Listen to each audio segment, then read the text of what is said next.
Hello friends, ಎಲ್ಲರಿಗೂ ನಮಸ್ಕಾರ. ಈಗಾಗಲೇ ತಿಳಿದಿರೋ ಹಾಗೆ ಎಲ್ಲರೂ ಕೂಡ SIR ಫಾರ್ಮ್ನ ಫಿಲ್ ಮಾಡಿ ನಿಮ್ಮ ರೆಸ್ಪೆಕ್ಟಿವ್ BLOಗಳಿಗೆ ಕೊಡಬೇಕಾಗಿದೆ. ನಾನು ಈ ಒಂದು SIR ಫಾರ್ಮ್ನ ಯಾವ ರೀತಿ ಫಿಲ್ ಮಾಡಬೇಕು ಅನ್ನೋದನ್ನ ನಾನು ನಿಮಗೆ ಮಾಹಿತಿ ಕೊಡ್ತೀನಿ. ಈ ಒಂದು ಫೋಟೋ ನೋಡುತ್ತಿರೋ ಹಾಗೆ ನೀವು ನಿಮ್ಮದೇನಾದರೂ 2002ರ ಒಂದು ವೋಟರ್ ಲೀಸ್ಟ್ನಲ್ಲಿ ನಿಮ್ಮ ಹೆಸರು ಇದ್ದರೆ ಆಗ ನೀವು ಎಡಬದಿಲೇನಿದೆ ಅದನ್ನು ಮಾತ್ರ ಫಿಲ್ ಮಾಡಬೇಕಾಗತ್ತೆ. ಉದಾಹರಣೆಗೆ ಈ ಫಾರ್ಮ್ ಬಂದು ನಮ್ಮ ತಂದೆಯವರು 2002ರ ವೋಟರ್ ಲೀಸ್ಟಲ್ಲಿ ಇದ್ದ ಕಾರಣ ಎಡಗಡೆದು ಮಾತ್ರ ಫಿಲ್ ಮಾಡಬೇಕಾಗತ್ತೆ. ನೋಡಿ, ಮೊದಲಿಗೆ ಮೇಲ್ಗಡೆ ಬಾಕ್ಸಲ್ಲಿ ಅವರು ಎಲ್ಲ ರೀತಿಯ ಇನ್ಫಾರ್ಮೇಷನ್ ಕೊಟ್ಟಿರ್ತಾರೆ 2002ರ ವೋಟರ್ ಲೀಸ್ಟ್ ಪ್ರಕಾರ. ಓಕೆನಾ? ಸೊ ಕೆಳಗಡೆ ಕಾಲಮ್ ಸ್ಟಾರ್ಟ್ ಮಾಡಿದ್ರೆ ಮತದಾರರ ಹೆಸರು ಅಂತ ಇದೆ. ನಾನು ನಮ್ಮ ತಂದೆ ಹೆಸರು ಲಭ್ಯ ಮಾಡಿದ್ದೀನಿ. ಅದರ ಕೆಳಗಡೆ EPIC ನಂಬರ್ ಅಂದರೆ ವೋಟರ್ ID ನಂಬರ್ ಏನಿರುತ್ತೆ ಅದನ್ನು ಮೆನ್ಷನ್ ಮಾಡಬೇಕು. ಅದು ನಿಮಗೆ ವೋಟರ್ ಐಡಿಯಲ್ಲಿ ಇರುತ್ತೆ. ಅದರ ಕೆಳಗಡೆ ಸಂಬಂಧಿಯ ಹೆಸರು ಅಂತ ಇದೆ. ಸಂಬಂಧಿಯ ಹೆಸರು ಅಂದರೆ ನಮ್ಮ ತಂದೆಯ ವೋಟರ್ ಐಡಿಲಿ ಅವ್ರದ್ದು ವೋಟರ್ ID ನೋಡಿದಾಗ ನಿಮಗೆ ಗೊತ್ತಾಗುತ್ತೆ. ಅಲ್ಲಿ ತಂದೆಯ ಹೆಸರು ಸಂಬಂಧಿಯ ವೋಟರ್ ಐಡಿಯಲ್ಲೇ ಮೆನ್ಷನ್ ಆಗಿರುತ್ತೆ, ತಂದೆಯ ತಾಯಿಯ ಅಂತ. ಸೊ ಅದನ್ನು ಮೆನ್ಷನ್ ಮಾಡಬೇಕಾಗುತ್ತೆ. ಸೊ ವೋಟರ್ ID ಪ್ರಕಾರ ಕರಿ ಹನುಮಂತಯ್ಯ ನಮ್ಮ ತಂದೆಯ ತಂದೆ ಹೆಸರು ಮೆನ್ಷನ್ ಮಾಡಿದ್ದೀನಿ.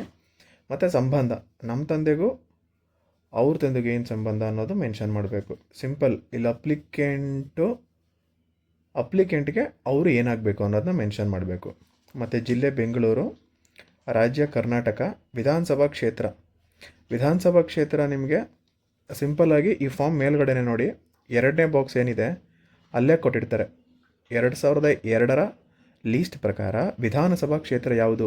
ಈ ಒಂದು ನಮ್ಮ ಈ ಅಪ್ಲಿಕೇಶನ್ನ ಸಂದರ್ಭಕ್ಕೆ ವಿಧಾನಸಭಾ ಕ್ಷೇತ್ರ ಬಂದು ಯಶವಂತಪುರ ಇದೆ, ನಾನು ಮೆನ್ಷನ್ ಮಾಡಿದ್ದೀನಿ. ಅದಕ್ಕೆ ಕೆಳಗಡೆ ಬಂದರೆ ನಿಮಗೆ ವಿಧಾನಸಭಾ ಕ್ಷೇತ್ರದ ಸಂಖ್ಯೆ ಅಥವಾ ಹೆಸರು ಕೇಳಿದ್ದಾರೆ, ಅಲ್ಲೂ ಕೂಡ ಯಶವಂತಪುರ ಹಾಕಿ. ತದನಂತರ ಭಾಗ ಸಂಖ್ಯೆ ಅಂತ ಇದೆ. ಈ ಭಾಗ ಸಂಖ್ಯೆನೂ ಕೂಡ ಮೇಲ್ಗಡೆ ಏನು ನಿಮಗೆ ಬಾಕ್ಸ್ ಇದೆ ಅಲ್ಲೇ ಸಿಕ್ಬಿಡುತ್ತೆ. 76 ಆಗಿರ್ಬೋದು ಮತ್ತೊಂದು. ಮತ್ತು ಕ್ರಮ ಸಂಖ್ಯೆ ಕೂಡ ಅಲ್ಲೇ ಸಿಗುತ್ತೆ. ಈ ವಿಧಾನಸಭಾ ಕ್ಷೇತ್ರ ಸಂಖ್ಯೆ ಬೇಕು ಅಂದರೆ ನೀವು ಸರ್ಚ್ ಮಾಡ್ಕೊಬೇಕಾಗತ್ತೆ. ಅದೊಂದು ನೀವು ಚೆಕ್ ಮಾಡ್ಕೊಬೇಕು. ಅದಾದಮೇಲೆ ನೆಕ್ಸ್ಟ್ ಬಾಕ್ಸ್ ಬಂದರೆ ಜನ್ಮ ದಿನಾಂಕ ಮೆನ್ಷನ್ ಮಾಡಬೇಕು, ಆಧಾರ್ ಸಂಖ್ಯೆ. ಸೊ ಅಪ್ಲಿಕೆಂಟ್ ಆಧಾರ್ ಸಂಖ್ಯೆ ಇಲ್ಲಿ ಆಪ್ಷನಲ್ಲಿದೆ, ಬೇಕಂದರೆ ಮೆನ್ಷನ್ ಮಾಡಿ. ಇದಾದಮೇಲೆ ಮೊಬೈಲ್ ಸಂಖ್ಯೆ ಇದೆ, ಮೊಬೈಲ್ ಸಂಖ್ಯೆ ಕಂಪಲ್ಸರಿಯಾಗಿ ಹಾಕಿ. ನೆಕ್ಸ್ಟ್ ತಂದೆಯ ಹೆಸರು, ಅಪ್ಲಿಕೆಂಟ್ ತಂದೆ ಯಾರು ಅವ್ರ ತಂದೆ ಹೆಸರು ಹಾಕಿ. In case voter ID number ಇದ್ದರೆ ವೋಟರ್ ID ನಂಬರ್ ಹಾಕಿ, ಇಲ್ಲಾಂದರೆ ಫಿಲ್ ಮಾಡಬೇಡಿ. ತಾಯಿಯ ಹೆಸರು ಹಾಕಿ, ವೋಟರ್ ID ಇದ್ದರೆ ನಂಬರ್ ಹಾಕಿ. ಅದಾದಮೇಲೆ ಸಂಗಾತಿಯ ಹೆಸರು ಅಂತಿದೆ ಅಂದರೆ ನಮ್ಮ ತಂದೆಯ ಹೆಂಡತಿ. ಇನ್ ಕೇಸ್ ನಮ್ಮ ತಾಯಿದು ಫಿಲ್ ಮಾಡ್ತಾಯಿದ್ರೆ ಅವ್ರು ಗಂಡ ಆಗ್ತಾರೆ. ಸೊ ಈ ಕೇಸಲ್ಲಿ ನಮ್ಮ ತಂದೆ ಆಗಿರೋದ್ರಿಂದ ಅವ್ರ ಸಂಗಾತಿ ಬಂದು ನಮ್ಮ ತಾಯಿ, ಅವ್ರದ್ದು ಹಾಕಿದ್ದೀನಿ. ಮತ್ತು ಅವ್ರದ್ದು ವೋಟರ್ ID ನಂಬರ್ ಕೂಡ ಮೆನ್ಷನ್ ಮಾಡಿದ್ದೀನಿ. ಇದು ಸಿಂಪಲ್. ಇದು ಯಾವ ಕೇಸ್ ಅಂದರೆ 2002 ವೋಟರ್ ಲೀಸ್ಟ್ ಪ್ರಕಾರ ಇದ್ದರೆ ಇದು ಒಂದು ಕೇಸು. ಇನ್ನೊಂದು ಕೇಸು ನಾನು ಎಕ್ಸ್ಪ್ಲೇನ್ ಮಾಡ್ತೀನಿ. ಸೊ ಈ ಒಂದು ಅಪ್ಲಿಕೇಶನಲ್ಲಿ ನನ್ನ ವಿವರಗಳನ್ನು ನಾನು ಭರ್ತಿ ಮಾಡಬೇಕಾಗತ್ತೆ. ಅಂದರೆ ಎರಡನೇ ಕಾಲಮ್ ನೋಡಿದ್ರೆ ನೀವು ಹಿಂದಿನ ವಿಶೇಷ ಸಮಗ್ರ ಪರಿಷ್ಕರಣೆಯ ಮತದಾರರ ಪಟ್ಟಿಯಲ್ಲಿನ ಮತದಾರರ ಸಂಬಂಧಿಯ ವಿವರಗಳು ಅಂತ ಕೊಟ್ಟಿದ್ದಾರೆ. ಅಂದರೆ ಈಗ 2002ರಲ್ಲಿ ನಾನು 18 ಇಯರ್ಸ್ ಪ್ಲಸ್ ಆಗಿರಲಿಲ್ಲ. ಸೊ ನನಗೆ ವೋಟರ್ ID ಬಂದಿರೋದಿಲ್ಲ. ಅಂದರೆ I am not eligible for vote. ನಾನು 2 ವರ್ಷದಿಂದ ಅಪ್ಲೈ ಮಾಡಿ ನನಗೆ ವೋಟರ್ ID ಬಂದಿದೆ. ಸೊ ರೀಸೆಂಟಾಗಿ ಬಂದಿರೋದ್ರಿಂದ ಅಂದರೆ 2002ರಲ್ಲಿ ನನಗೆ ವೋಟರ್ ಲೀಸ್ಟಲ್ಲಿ ನನ್ನ ಇನ್ಫಾರ್ಮೇಷನ್ ಇಲ್ಲದ ಕಾರಣ ಬಲಭಾಗದ ಫಾರ್ಮ್ ಫಿಲ್ ಮಾಡಬೇಕು. ಇಲ್ಲಿ ನೋಡ್ಬೋದು ನೀವು, ನನ್ನ ಹೆಸರು ನಾನು ಫಿಲಪ್ ಮಾಡಿಲ್ಲ. ಯಾಕಂದರೆ ಇಲ್ಲಿ ಕೇಳ್ತಾ ಇರೋದು ಮತದಾರರ ಸಂಬಂಧಿಯ ವಿವರ. ಸೊ ನನ್ನ ವೋಟರ್ IDಲಿ ಅಲ್ಲಿ ನೋಡಿದಾಗ ನೀವು ನಿಮ್ಮ ತಂದೆ ಹೆಸರು ಮೆನ್ಷನ್ ಆಗಿರುತ್ತೆ, ಅದನ್ನು ನೀವು ಹಾಕಬೇಕು. ಸೊ ಹೆಸರು ಬಂದು ನಮ್ಮ ತಂದೆ ಹೆಸರು ಹಾಕಬೇಕು. ನಾನು ತಿಬ್ಬಯ್ಯ ಅಂತ ಹಾಕಿದ್ದೀನಿ, ನನ್ನ ಹೆಸರು ನಾನು ಮೆನ್ಷನ್ ಮಾಡಿಲ್ಲ. ಅರ್ಥ ಆಯ್ತಾ?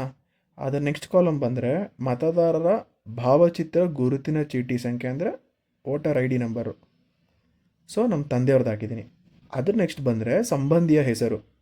ಅಂದರೆ ನನ್ನ ಸಂಬಂಧಿ ಹೆಸರಲ್ಲ, ನಮ್ಮ ತಂದೆಯ ಸಂಬಂಧಿ. ಅಂದರೆ ನಮ್ಮ ತಂದೆ ವೋಟರ್ ಐ ಡಿಲಿ ಅವ್ರ ತಂದೆ ಹೆಸರಿರುತ್ತೆ, ಅದನ್ನು ಮೆನ್ಷನ್ ಮಾಡಬೇಕು. ಸಂಬಂಧ ಬಂದು ತಂದೆ ಅಂತ ಹಾಕಬೇಕು.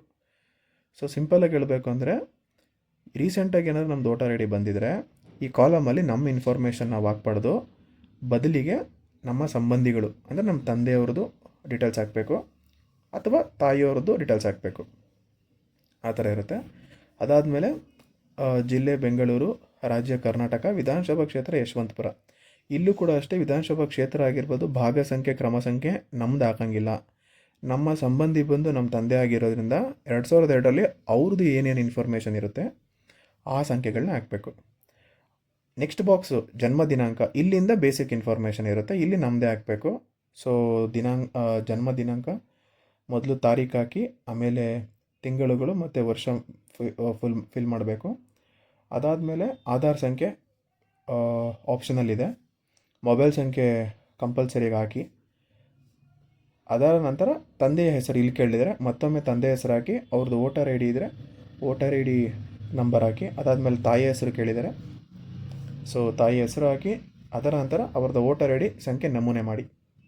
ಅದಾದಮೇಲೆ ಸಂಗಾತಿಯ ಹೆಸರು ಅಂತ ಕೇಳಿದ್ದಾರೆ. ಸೊ ನಾನೀಗ ಅನ್ಮ್ಯಾರಿಡ್ ಆಗಿರೋದ್ರಿಂದ ನಾನು ಯಾವುದೇ ಇನ್ಫಾರ್ಮೇಷನ್ ಭರ್ತಿ ಮಾಡೋ ಹಾಗಿಲ್ಲ. ಮತ್ತು ಅಷ್ಟೇ, ಇನ್ ಕೇಸ್ ನೀವೇನಾರು ಮದುವೆ ಆಗಿರೋರಾಗಿದ್ದರೆ, ನೀವು ಹುಡುಗಿ ಆಗಿದ್ದರೆ ನಿಮ್ಮ ಗಂಡನ ಇನ್ಫಾರ್ಮೇಷನ್ ಹಾಕಿ, ಅವ್ರದ್ದು ವೋಟರ್ ಐ ಡಿ ಡೀಟೇಲ್ಸ್ ಹಾಕಿ. ಇವಾಗ ನೀವು ಹುಡುಗ ಆಗಿದ್ರೆ ನಿಮ್ಮ ಸಂಗಾತಿಯ ಹುಡುಗಿ ಹೆಸರು ಹಾಕಿ ಡೀಟೇಲ್ಸ್ ಮೆನ್ಷನ್ ಮಾಡಿ. ಮತ್ತು ಕೆಳಗಡೆ ಬಂದರೆ ಮತದಾರರ ಸಹಿ ಜೊತೆಗೆ ದಿನಾಂಕಗಳನ್ನ ನಮೂದನೆ ಮಾಡಿ ಅಂತ ಹೇಳಿದ್ದಾರೆ. ನಿಮ್ಮ ಸೈನ್ ಹಾಕ್ಬಿಟ್ಟು ಈ ಅಪ್ಲಿಕೇಶನ್ ಕೊಡೋ ದಿನಾಂಕನ ನಮೂನೆ ಮಾಡಿ. ಅದಾದಮೇಲೆ ರೆಸ್ಪೆಕ್ಟಿವ್ ಬಿ ಎಲ್ ಒಗಳಿಗೆ ಹೋಗಿ ಕೊಟ್ಟಾಗ ಒಂದು ಫಾರ್ಮ್ ಅವ್ರು ತೊಗೊತಾರೆ, ಇನ್ನೊಂದು ಫಾರ್ಮು ಸೈನ್ ಮಾಡಿ ವಾಪಸ್ ನಮಗೆ ಕೊಡ್ತಾರೆ, ಮುಂದಿನ ವ್ಯವಹಾರಗಳಿಗಷ್ಟೇ. ಸೊ ಇದಾಗಿತ್ತು ಈ ಒಂದು SIR ಫಾರ್ಮ್ನ ಎನ್ಯುಮರೇಷನ್ ಫಾರ್ಮ್ ಯಾವ ರೀತಿ ಫಿಲ್ ಮಾಡಬೇಕು ಅನ್ನೋದು. ಹೋಪ್ ನಿಮಗೆಲ್ಲ ತುಂಬ ಸಿಂಪಲಾಗಿ ಅರ್ಥ ಆಗಿದೆ ಅಂತ ಅಂದ್ಕೊತೀನಿ. Thank you.